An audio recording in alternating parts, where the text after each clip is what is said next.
Hello and welcome back to the Inverted Castle, a Metroidvania enthusiast podcast. I'm the commanding officer for this mission, Eric Fox, and joining me as always is a man who loves it when I call him lady. It's Tom Blight. Thumbs down. Wait, that's not this game. Shh, don't reference that one yet. I've got big plans. Oh no.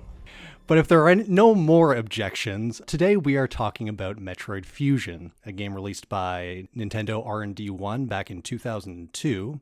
It is the fourth in the overall main side-scroller timeline of the series. Yeah. And the one that was for the Game Boy Advance, which it came out before the remake of 1, which we have already played. But yeah, canonically it takes place right after Super, but probably has more to do with the second one in terms of events. And also then there's a big break after it before Dread, where they go and do the Prime trilogy, which I forget how that timeline even works, but it's in between 1 and 2 or something? I don't know. I believe that's the case, and it's really 2 that kind of screws things up in terms of, I know we haven't actually talked about it, but it keeps getting referenced that that's the one in which Samus did genocide. And so it gets awkward with every successive entry being like, well, she didn't genocide enough. So this time for sure. And then now we're on the fourth one. She's like, but this time for sure? Still no. Yeah. It's actually the one that I've never played. I didn't even play Samus Returns. So clearly at some point we're going to have to fix that. But that's an aside. That's also one where we have 3 different versions that we could possibly play.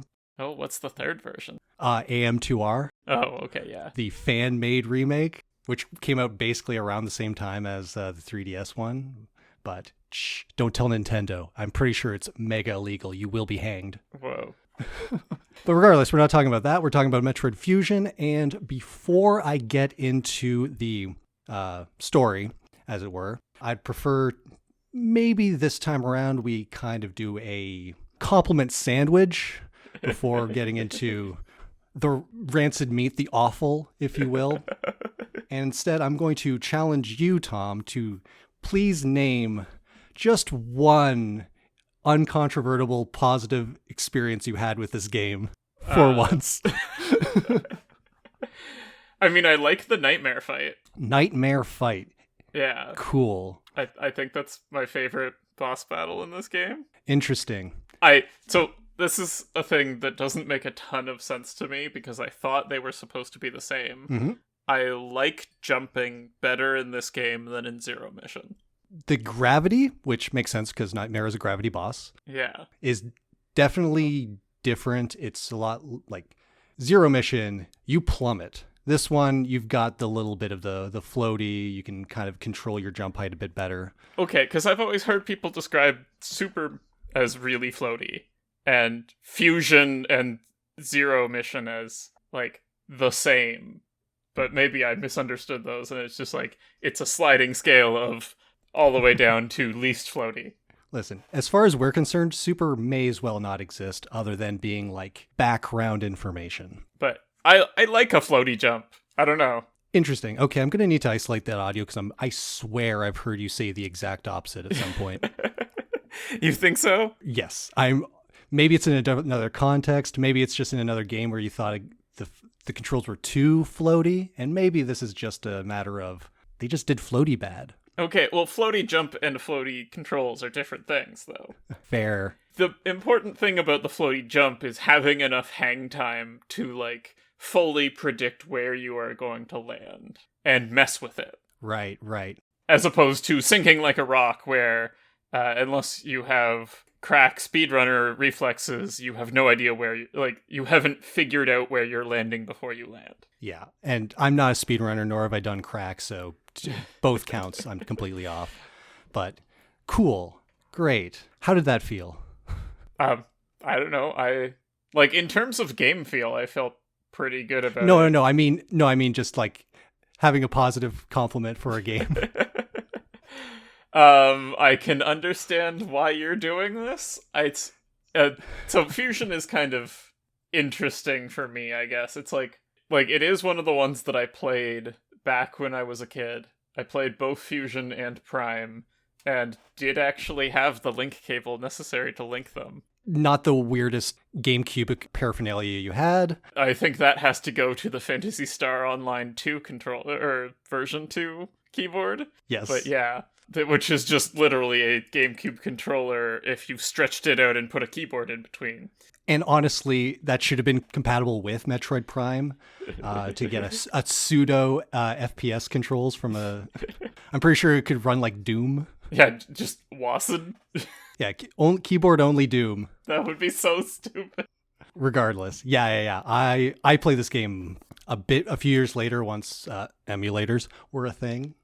I did not have a Game Boy Advance, but yeah, this game and Prime came out on, I think, the same day.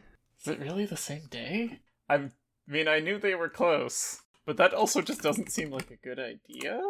Yeah, I mean, they're maybe different enough. November 18th for both in North America. Yeah. Also, this one came out like a few months before Japan. Yeah, also, that's weird as hell.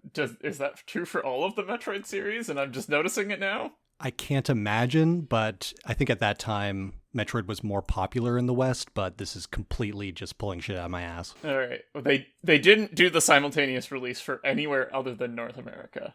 Okay. Weird. I don't know, I guess it's your turn to compliment the sandwich. This is a tortured metaphor.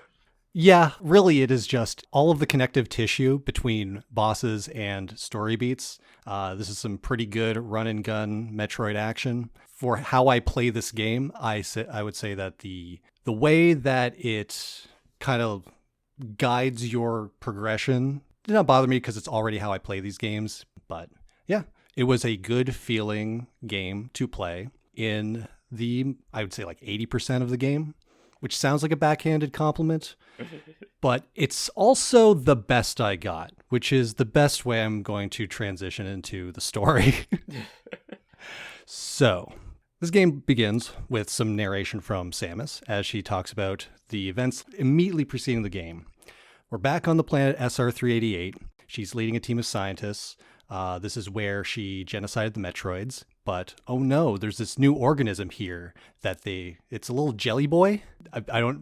They're yellow or blue or red or whatever, but they're just little floaty jelly boys that they call the X parasite. And it infects her, at which point she crashes her ship. She ejects just fine, but in order to save her life, they need to surgically remove her power suit because apparently it had just kind of grafted onto her, as well as give her a vaccine of Metroid DNA, which also is said to have permanently modified her cellular structure. So now she's part Metroid, and that's cool. Yeah, I don't quite understand, because I feel like they contradicted how the power suit works in this game in Other M. I would say so, yes, as well as I think they kind of rehash a bunch of this shit in Dread, or maybe just lean into the being part Metroid type thing. Yeah, Dread definitely deals more with the, like, oh hey, we did that thing. What fun implications can we pull from that? Yeah, this one kind of just sets and forgets a lot of things. Like this opening narration is like somehow someone had the Metroid cells to do the vaccine. Also, we sent a bunch of things back to the scientific lab, the biologic space labs thing. But oh no, there's an explosion there. Samus, figure it out. But you need a new ship, and we're going to loan you one, okay? This is the Galactic Federation talking. We're going to loan you one, but you have to listen to this computer. And the computer has no personality. Yeah. Which reminds her of her other commanding officer who had no personality.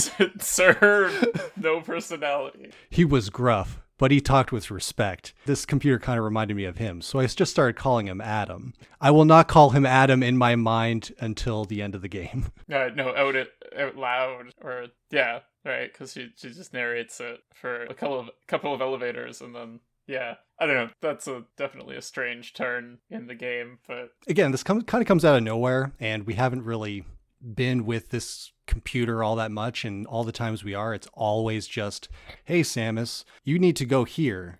HQ has sent you a new upgrade, so go here. Yeah. Man, SAX will kill you. You have a 20% chance of surviving. And she's like, man, just like Adam.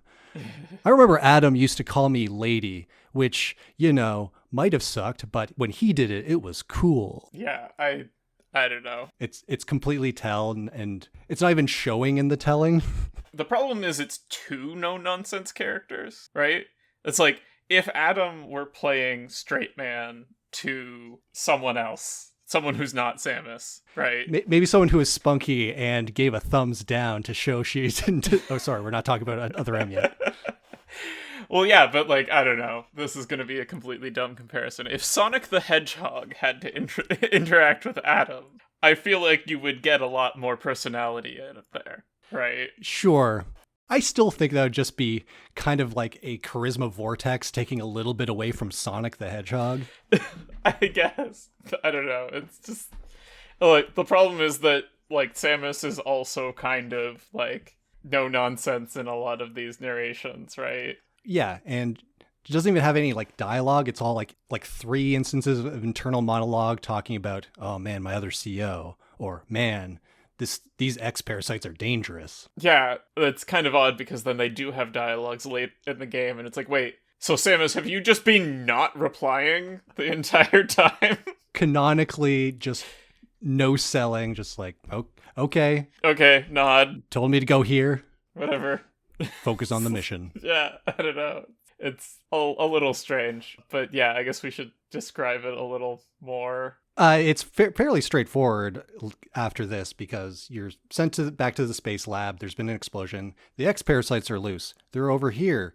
Please stop them, Samus. Oh no, the X parasites that got attached to you and your old power suit parts. There's now a clone of you. Too dangerous. Please escape. Which there are a couple of set pieces where the Samus Aran X, or SAX, or SAX, shows up, and you need to just run away because it's impossible to beat, cannot take damage. You are now part Metroid, so her ice attacks super hurt you. Yeah. Theoretically, you could also just stealth avoid all of them, which I think I did 2 out of the 3. Is it possible to avoid all of them? I thought there had to be a run sequence I think when you go from the reactor core to Area 2, the tropical area. Maybe, yeah, I think that's where I got caught. That's I think the last one. I maybe I should know this better, but I don't think you can evade that one. I think you have to have at least the encounter. Yeah, I wasn't sure if I was just going too gung-ho and didn't stop at the requisite you can hide here place, but yeah, at the very least the first 2 I was just in a ball in a crawl space. You can avoid them, but outside of those, really it's just listening to Adam telling you to go to a place, unlock the security, until you start unfortunate things start happening where the elevator gets stuck, or you have to, like you said, rejigger the backup power, and you start getting longer stretches between uplinking with Adam and getting your next objectives, which leads to you getting things he did not authorize you to get. We all know how important Adam's authorization is to Samus. How many times are we going to reference Other M here? Actually, yeah. If we do it enough, maybe we don't have to play it. But that is kind of the interesting duality of this game in hindsight, right? Of okay, so you've got Other M, which leaned into the Samus's interpersonal relationships, and people generally think that they did it worse. And then there is Dread, which leaned into the cat and mouse, and people generally think they did it better. Yeah, even if people kind of had problems with the Emmy things, I think... Did people? Oh, yeah. Oh, okay. I liked the Emmy. It wasn't us. I think they did that better than SAX. Easily. And you'd hope so. That's 21 years later or something. 19? Something like that. That's true. But contrasting that versus SAX is kind of interesting, right? In that you have it SAX is supposed to be an intelligent opponent. Mm-hmm. I mean, they start out being we think the X are mindless, and then very quickly Adam Computer is that doesn't seem like the actions of a mindless parasite. So we're just we assume SAX is probably as smart as a human? I don't know. It's perfectly copying the knowledge and abilities of all of its hosts. And it replicates it. And by the end of the game, Adam at least says that there are like 10 different copies of you now. Yeah, that's a weird plot beat. I don't love how they did that. It's kind of like a random, like, this shit's getting crazy, dude. Apocalyptic levels. Can you imagine 10 Samuses? That's like 10 genocides waiting to happen. Like, I don't know. And I feel like they could have done that plot beat as an actual interesting development, because that's also the point where you're strong enough to take on SAX, essentially, right? That's one of the last story beats before you get locked into the end of the game. They could have had you fight SAX and win, and then have another one show up and be like, what the hell? Or something like that, right? Like, there are ways that they could have done that more interestingly. Instead, they chose, okay, you see one die, theoretically, and then we just kind of narratively tell you there's 10 of them. And then you're only ever going to see one more. Correct. And like, these things are theoretically hunting you. I guess when they showed or told you about the 10 of them, that was just after you'd seen one very definitely die. Yeah. So it's just like, okay, we gotta let you know these things are still a threat, kind of thing, I guess. But yeah, I do wonder if there was any plan on being a Resident Evil 2/3 style Nemesis thing where they could show up almost anywhere, but in development they couldn't get it to work. Yeah, maybe. Because they definitely do some things with areas like changing in terms of like things getting destroyed, certain paths getting blocked off or opened up. Yeah. So. Which is like kind of interesting, but also kind of a pain. I don't know. I wish that they had done it in a way where like everything that got destroyed is spin attackable. Yeah, honestly. Or something like that. And then when you have the spin attack, okay, now I can go all the places that they were trying to shut me down from going. Exactly. Because on your map, right, it still shows those paths as being able to, traverse them. So if you're trying to like make a little, make a path, if you're trying to get somewhere specific, suddenly you just run into a thing you forgot was blocked off. And now you're just like, okay, take the long way. Oh yeah, that's one of the things that's just kind of a pain with Metroid maps, is the like lying to you about whether you can actually traverse things, and you're just like, oh, sorry, this was the place where it got destroyed, so I actually have to go around the map the entire other direction to get to the room that's supposed to be beside this one. That was annoying in the backtracking. I can imagine. Yeah, like a lot of one-way doors until you get certain other upgrades are also just not listed on the map, so... Yeah. I mean, I'm more fine with those because they eventually become two-way doors. Like, and with backtracking in general, so one of the reasons that I probably take longer to play these games than you is that I tend to, the moment that I get a power-up and I know that I've seen a spot, I go and I backtrack to try to collect items. This has been a known issue, and I think this game in particular is like the worst offender on not wanting you to do that. Yeah, it's awful for it. I think... Like, I don't know, it's just like, it's so bad about it, where it's like, compared to, I think, like, some people's ideal of a Metroidvania game is, you see a place that you know you can't get to yet. The kind of, like, promise of the genre is you will get there eventually. Fusion does that, but...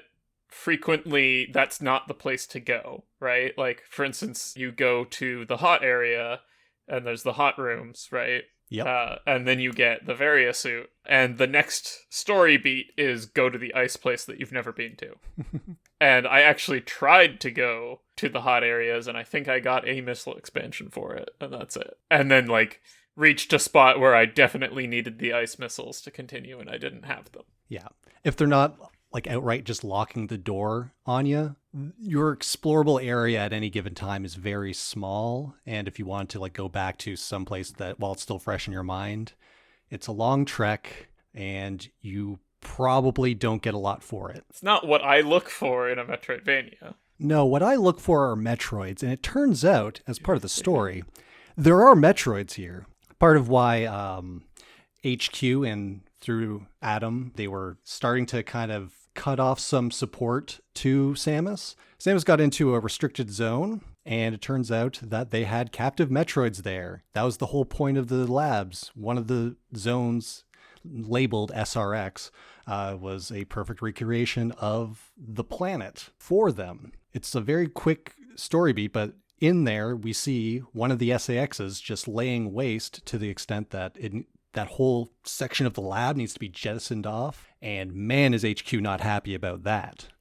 Starts reprimanding Samus, and she's like, okay, listen, Samus, you need to get out of here. The feds are coming in. They'll handle it from here. And then Samus is just like, but what about the X? They're too dangerous. We got to do another genocide. It's my only...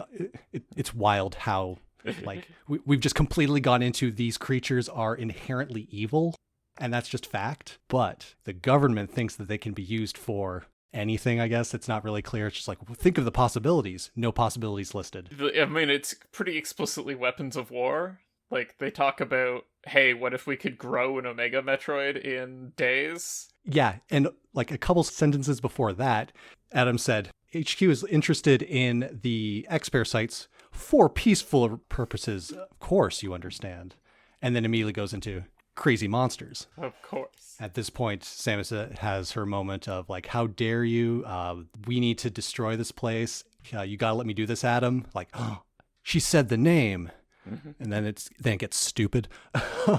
Yeah, and then, like, he's just gonna leave you locked in the navigation room until the feds arrive.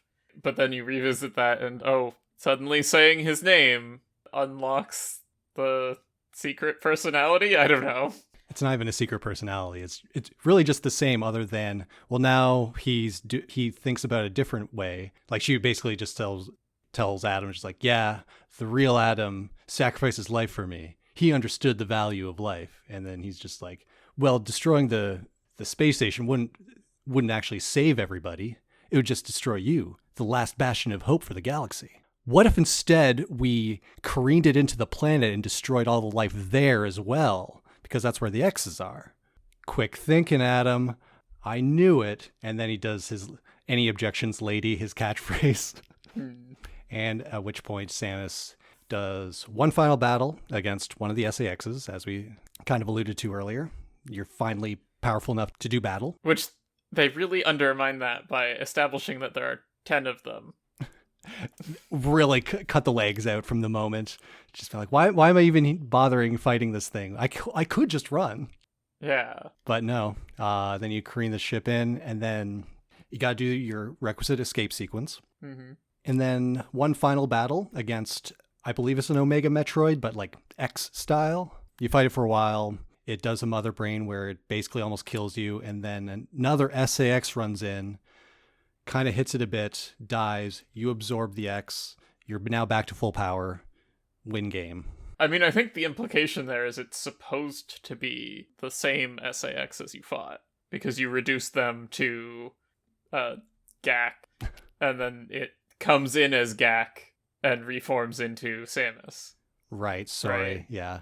I should correct my earlier statement. It is not a Jelly Boy. These are clearly Nickelodeon's GAC. Yeah, I don't know. It's just like a landmark brand deal. I mean, that's just like kind of another thing of establishing that there's 10 of these kind of takes the wind out of the sails of that too. Yeah, like it may as well be another one instead of the one you fought. But all right. Well, I'm recognizing that even though you were my enemy, I also want to fight my ancestral enemy, right? And it's like, okay, if you're intelligent, is your entire concern that Omega Metroid might survive the crash? I don't know. It's hard to have stakes there other than for Samus to escape, but why would that X want Samus to escape? Yeah. Although, I guess then that kind of comes back in Dread, where, like, I guess at least that one is maybe a little more reasonable in Dread. But this one doesn't make a ton of sense to me, except that X hate Metroids. Like, really, they're just trying to echo events in Super Metroid, which, again, we have who knows. I'm just saying that maybe there's a scene in that game that's fairly similar.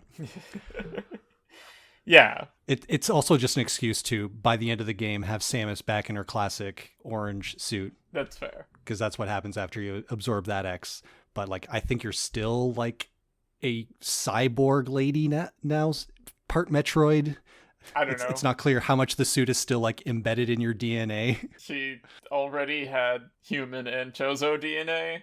Yeah, I think we talked about that in Dread, and just like how Multiple different Chozo DNA, if I recall. yeah, she's a real melting pot of a human being. Yeah. So, like, and they kind of said before, like, oh, you probably can't use the ice beam at all. Then, hey, it turns out you just needed to absorb the SAX. Like, maybe this one is supposed to be the original, the one that like originally formed from the parts of your armor. Yeah, you still got the original parts, so just slap them on and you're good to go. But I don't know. like the idea is that like you're part Metroid, so having cold in your buster or whatever is too dangerous. So you got to externalize it to missiles. Yeah. But regardless, you kill the Omega Metroid, which again is established nowhere else. It's like just have to have a big monster as a final boss. You leave, and then just a random throwaway line of, I didn't know this before, but I guess they just upload leaders and like scientists' brains to a computer. Crazy, huh? Yep. So yeah, Adam is actually Adam, but a computer clone this whole time. Does that count as setting stuff up for other M with MB? I don't know. Maybe okay, yeah. We'll have much to say about Other M when the time comes, but it's so wild that game takes all the worst elements of Fusion and just doubles and triples down. Yeah, I don't know, man. Congratulations, you get a bonus mini review of Other M. Thumbs down. But yeah, that's the story as it is. As you can tell, I don't think particularly highly of it. The moment-to-moments of like going to navigation room to navigation room to navigation room, that's how it kind of doles out what little story there is. They're all fairly short, and I think, in my opinion, does not actually interrupt the game feel too much. I think that kind of gets overstated.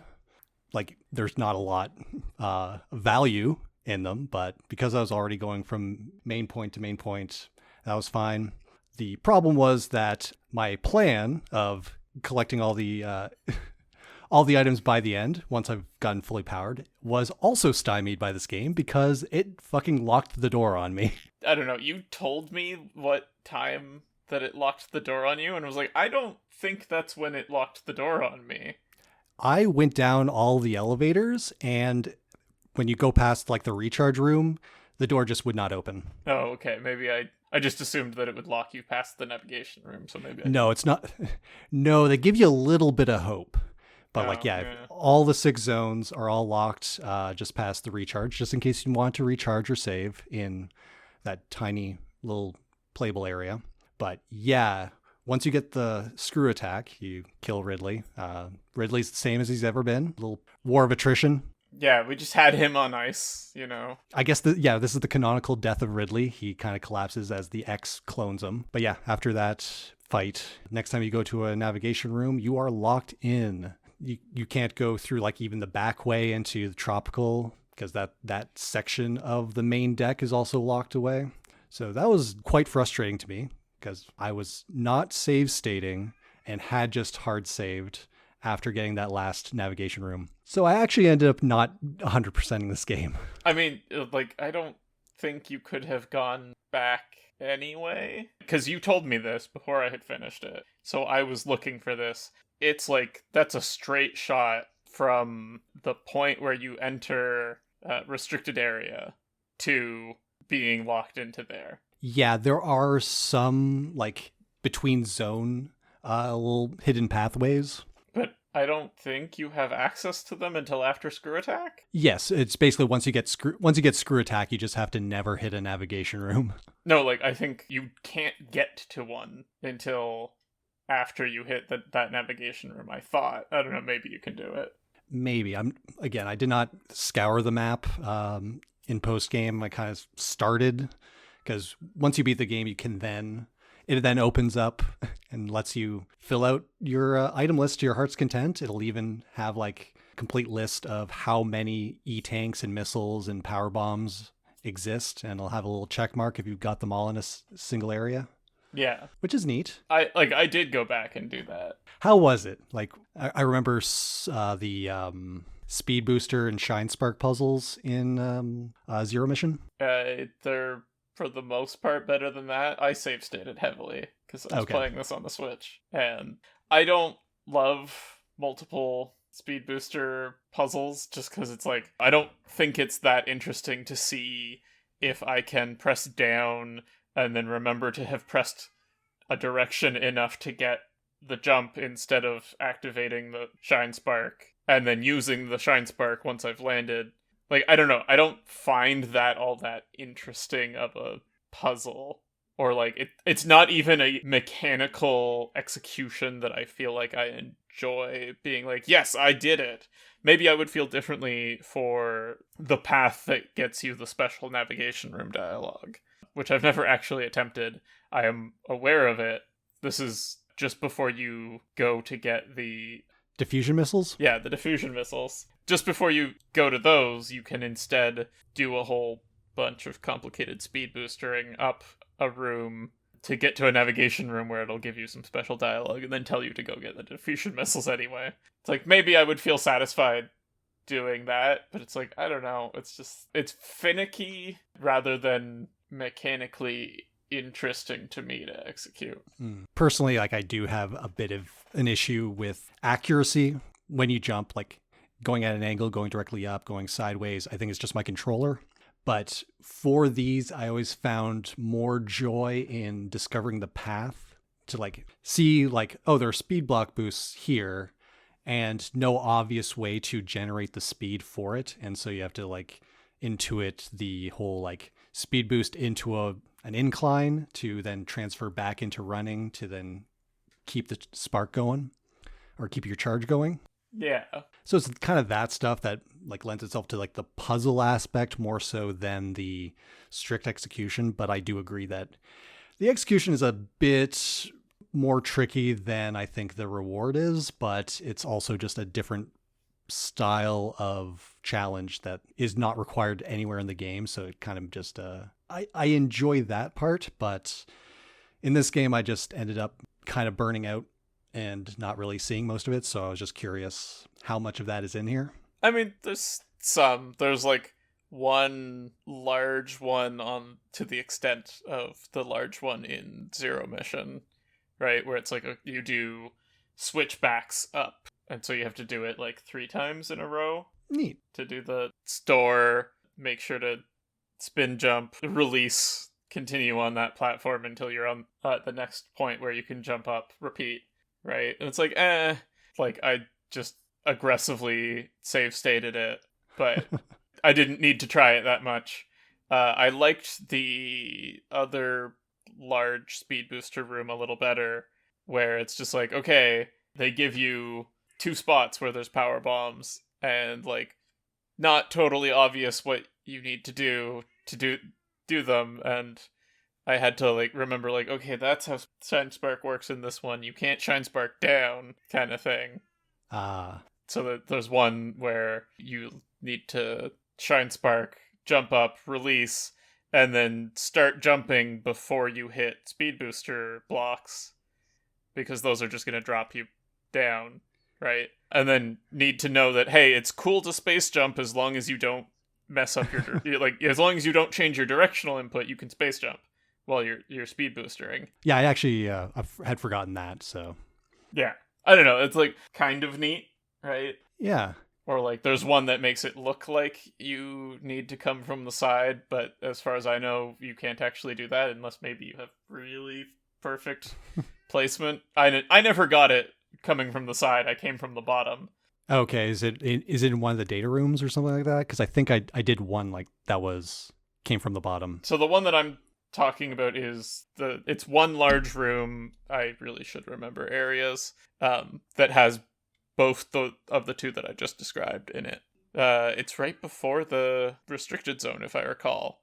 Like there's just a wall that is just a fake path, or like a fake wall that you can go through, and there's speed booster stuff on the other side. Okay, I didn't do that one, but still, I'm sure all that came of it was a power bomb or a missile upgrade. Oh yeah, they're both power bombs. Yeah. I think one of them is an energy tank.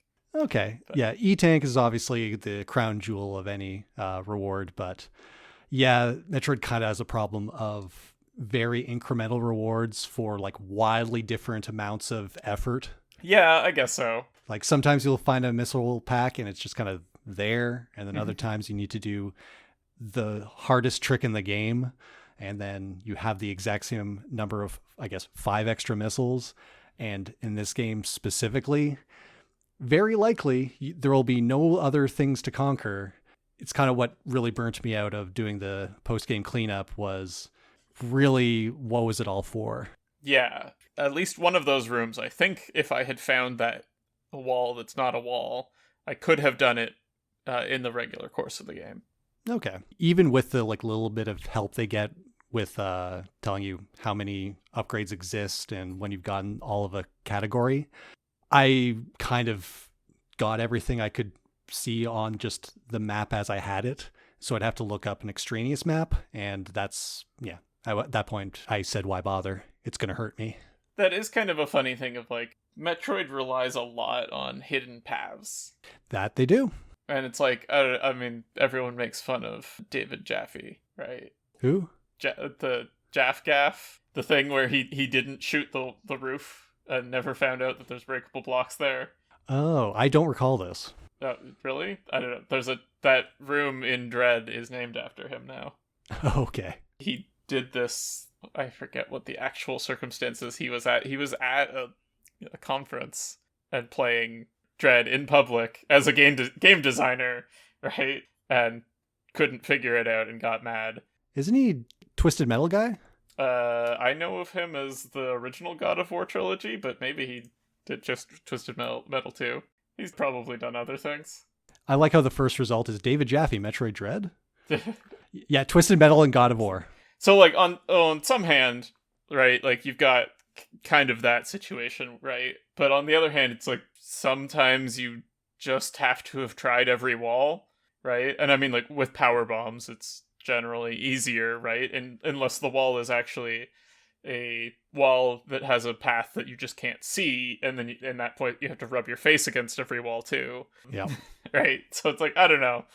I don't love the exploration that much in Metroid games. There also isn't a scan visor in this game.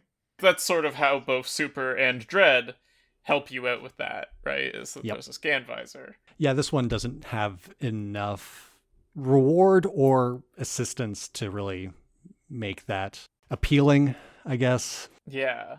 And for some reason they really like putting a upgrade above a boss that you can accidentally fall to fight the boss without the upgrade. Yep. I don't get it, guys. And then you have to circuitously make your way back, and if you're not using save states, hope you don't screw up this time. Yeah, I don't know. I mean, like, maybe it was just like, oh, if you're good, you'll grab this upgrade before the boss. Or have to suffer. Or, like, here's something to look forward to when you reload. Right? It's like, you could have had an additional E-Tank or whatever. But instead, you get to fight the worst boss in the game. Or, oh boy. Well, I mean, there are several contenders. All right, which one do you think is the worst boss in the game? So, okay.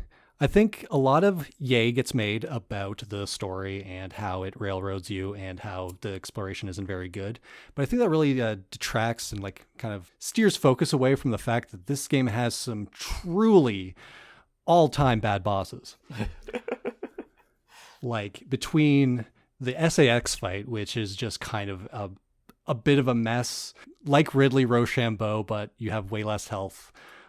Or you take more damage, and it's just like a weird AI version of you that's just a bit too fast with a bonus second phase.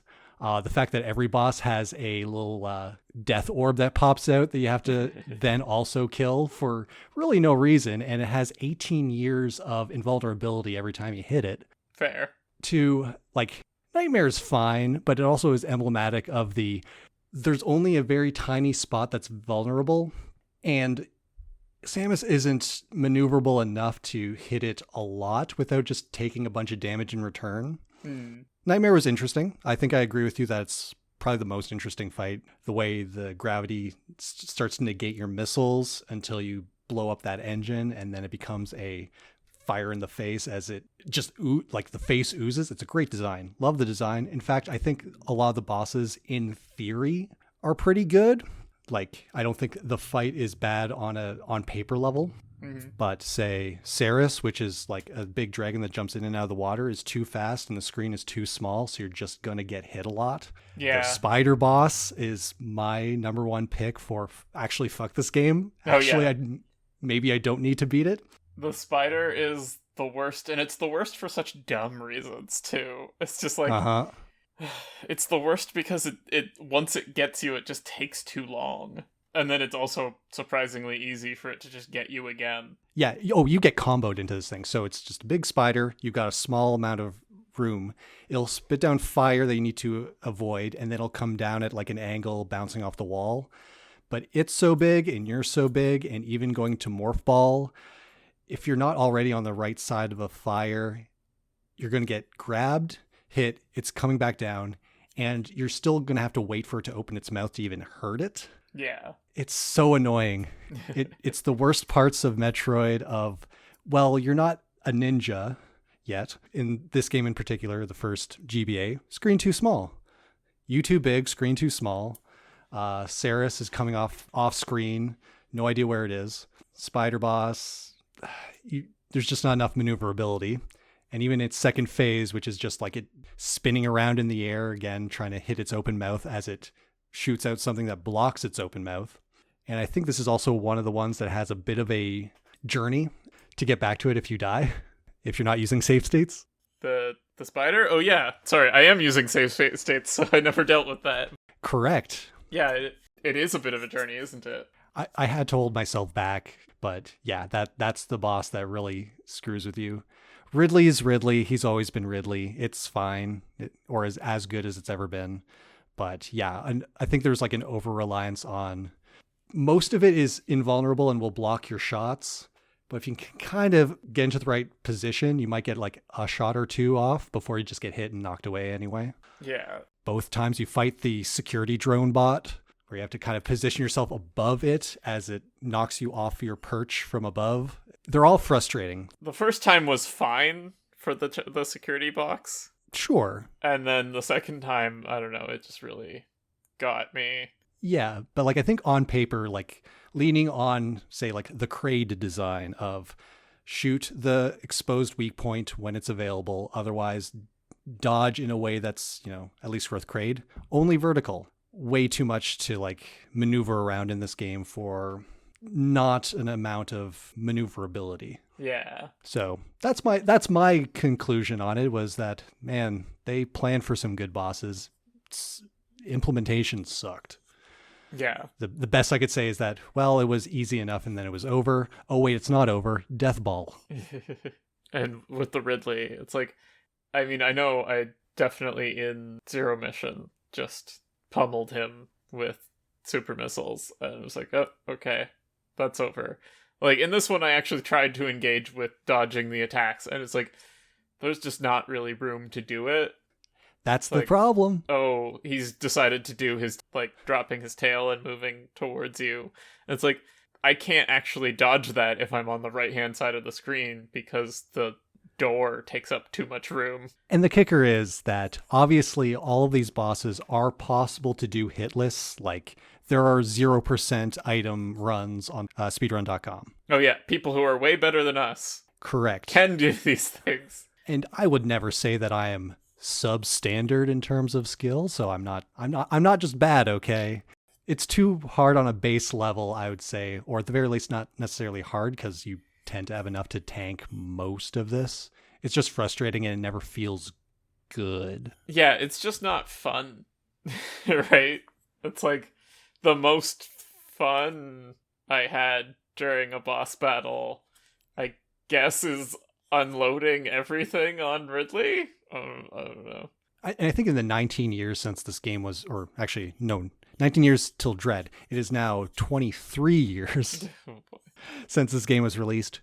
We've kind of gotten used to well-designed bosses in more boss-designed games, if that makes sense. Like, Hollow Knight came out and, oh boy. But like having a melee-focused game tends to, I think, lend itself to that more. I mean, I don't know. I am of the opinion that Metroid has always had kind of bad bosses. I would say Dread is an exception for the most part. Yeah. But also, they added a melee button, so... Yeah. Dread felt pretty good. I don't know. Super's got some clunkers. Prime tends to be all right in terms of the puzzle boss design, but they do over-rely on ground wave attacks. Yeah, I don't know. Man, I'm forgetting. I definitely, at the beginning of the compliment sandwich, complimented a boss. And now... it was Nightmare. Yeah, Nightmare, right. I mean, Nightmare is at least kind of interesting. And it's like, hey, here's a reason to not use missiles that isn't just this enemy is immune to missiles. Yeah, no, it was a unique effect of them just plummeting to the ground. And, like, he also has some, like, okay, this room is a little too small to fight him in. Right? Oh, yeah. I held myself back from immediately jumping on your compliment to being like, okay, well, here's all the problems I had with that boss. Because it wasn't the time. Now is the time. And yes, still too small of a place to fight. His weird lazy chase pattern, much like the Death Orbs, a little too, like, awkward to, like, kind of maneuver around. There are definitely spots where you just get checkmated into a bunch of damage. But still, like, I think on paper and for the most part, as hard as that boss is, an asterisk besides a thumbs up. There is definitely some moments where it's like, oh, the mistake you made was like 30 seconds ago. Yeah. Well, great. I'm going to get hit now for this mistake that I made 30 seconds ago that I couldn't have prevented for the last 30 seconds. Or hit several times as he kind of just slowly moves you into the wall. Yeah, so outside of that, to complete this, to get the or I guess the top bun with all the sesame seeds. Let's see. I started that sentence with no idea where I was going to go with it. Yeah, we got to think of another compliment. I don't know. Like, I think the complement of weapons, I think, does work well for the limited button layout. Because instead of having, like, missiles and super missiles, you just upgrade your missiles. They're just stronger now. And in fact, eventually you get to charge them with the diffusion upgrade, which makes their splash really big. Yeah. Also, dumb complaint, which is not how dare appropriate you in compliment sandwich time. So, some of the sauce is leaking out. Okay. This is the weirdest one, just because it's like, for some reason, I felt like the super missiles felt better than the ice missiles. Is it because instead of killing it, it just froze it for you to then kill it a bit later? I guess. It's just like, there's something punchier about blowing something up with the super missiles. Yeah, like if you could swap between modes maybe, but again, like I think that's just complicating the thing for, I don't know, for all the enemies that don't get frozen, which is really just the bosses, laying into people with the missiles still feels good. You don't run out of missiles. I do kind of wish that they actually like tried to incorporate the diffusion into a boss battle. I can't really think of one where it would be useful. Yeah. I guess that's fine. Or maybe just where it'd be helpful, where if you had like a big splash of ice to like eliminate a bunch of ads or something. I don't know. Yeah, the only one that I can think of that would be like that is before you get the diffusion missile, right? It's the overgrowth. Oh, right. I forget what its actual name is. But yeah, the overgrowth stuff, right? Where it's like, okay, it's got little things that are falling down at you. Maybe if you had the diffusion missile for that, it could be like, okay, this is going to help you clear that out if you can find the time to charge it. But no, you don't have it by then. You just have to keep turning around to shoot them. Yeah, turn behind, clear that out, turn back, hit the boss, turn behind. Yeah. Like I think at that point, charging a diffusion would take longer than just doing the little dance. Yeah, I don't know. So like back to the laying the top bun on this compliment sandwich. Like, yes. I do genuinely think that even though it didn't have very much self-led exploration, that moving room to room felt good. Yeah. Right? Like, I don't have a problem with that. No, like once you know you're going in, like you just like, okay, well, here's the zone I'm in for now. Taking notes of various paths you're not taking. I think it works. I think it's just the way it kind of locks you in at the end game that kind of collapses that house of cards. Yeah. But before that, again, like the enemy designs of like regular enemies and how when you kill certain enemies, the X parasite that pops out will sometimes upgrade another enemy or spawn a more difficult enemy. It keeps the theming of, oh, these things are evolving, these things are a threat. It's pretty cool. Yeah, although I totally forgot how to deal with the golden space pirates when they appear. Yeah, I think they only appear like 1 or 2 times, but yeah. There is one of them that is mandatory, and it's like, oh, okay, well, shooting them didn't work. Shooting them with missiles didn't work. It turns out that you have to shoot them from behind. There is no other enemy in the game that works like this. Nor is it like clear that like it's not like it has a shield in front of it. Yeah. You just gotta eventually hit it in its ass. I think I just laid a turd on top of the compliment sandwich, and now we're gonna have to put another layer of bun. This is now it's a club sandwich, and it's just a mess. But yeah, I don't know. I think the sprite work is cool. Anyway, quick, before we say anything more, Tom, what do you think about this game? Where would you rank it? Oh boy, I don't know. Where am I putting this? On one hand, I liked it more than Metroid Zero Mission just to play in general. On the other hand, was it less conducive to exploration than Zero Mission? Zero Mission was also pretty handholdy, but in a slightly different way. In my memory of it, it less locks you into places. It is, I think, pure.